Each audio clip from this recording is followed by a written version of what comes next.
Well, I think it's gone are the days of predictability would be my overall take. We're seeing, incredible parity. We're seeing competitive games.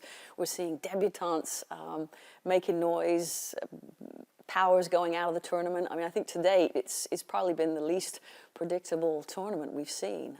But overall, I mean, exciting, bigger fans, high attendance, incredible television ratings. So I think from top to bottom, this has already proven to be a very successful tournament. I mean, I think ultimately, football's entertainment, and you want to see goals, but you also want to see a game that's back and forth. And so now you're seeing this higher level of competitiveness. There's no gimmies. There's no a team just shows up and rolls out and it's 7-0. It's teams are going to have to be better, and I love it because it's this concept, of iron sharpens iron. If everyone else is getting better, it forces you to get better, and then that's what causes this domino effect in terms of growth. So I think that's just really exciting. It's exciting for the fans. It's inspirational. You see a team like Haiti, you see a team like Morocco, Portugal. Those players are going to be heroes back in their hometown because they're in this tournament and they're playing well and they're showcasing their talents.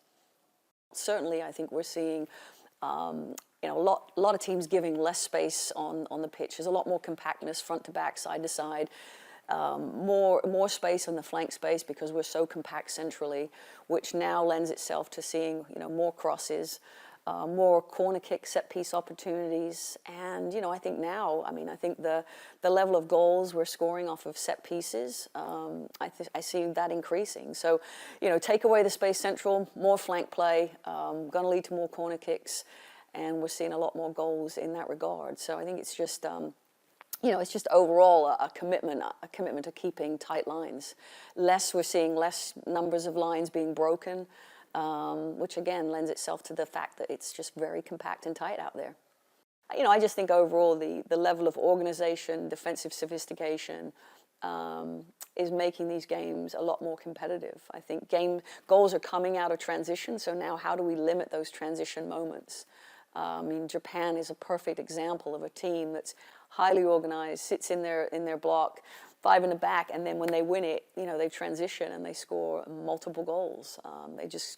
So that's again taking advantage of what the game gives us. We're seeing countries and nations, federations investing in domestic leagues, springing up all over the place. I think the investment that you take a team like Morocco, they weren't on the radar in 2019. Now they're going to a knockout round. We're seeing Jamaica advancing from the Caribbean. So that has to lend itself to the fact that countries are now investing more in their players, in the development of the game. And that's why we're going to start to see that there's going to be, we talk about the gap closing. There's going to be even less of a gap as we continue to evolve the women's game globally between, the perennial giants of the game and the countries that are now making a name for themselves on the world stage. The opening match in Auckland at Eden Park, the city I grew up in, the cultural ceremony, just seeing the two cultures coming together, New Zealand winning the match, the first ever New Zealand team, Oceania team, to win a World Cup match, men or women. That was goosebumps moment forever, bawling my eyes out.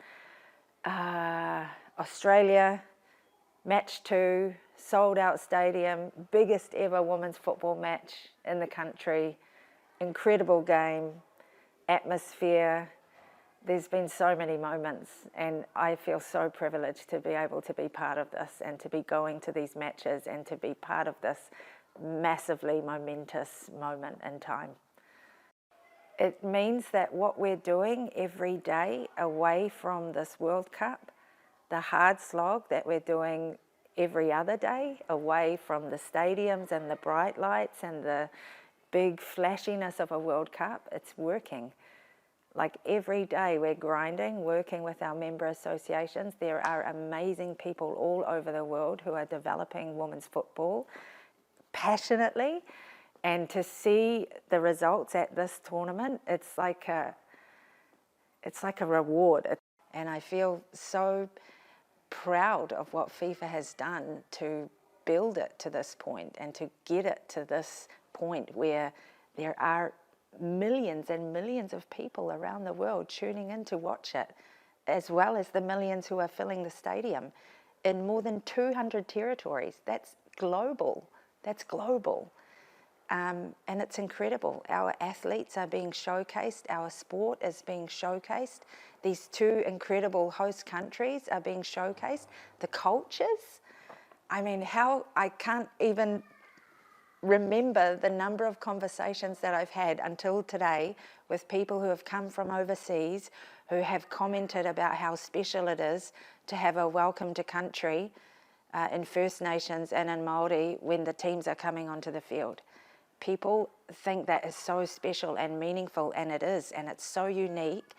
And how amazing that these two beautiful cultures are being shown literally to the entire globe.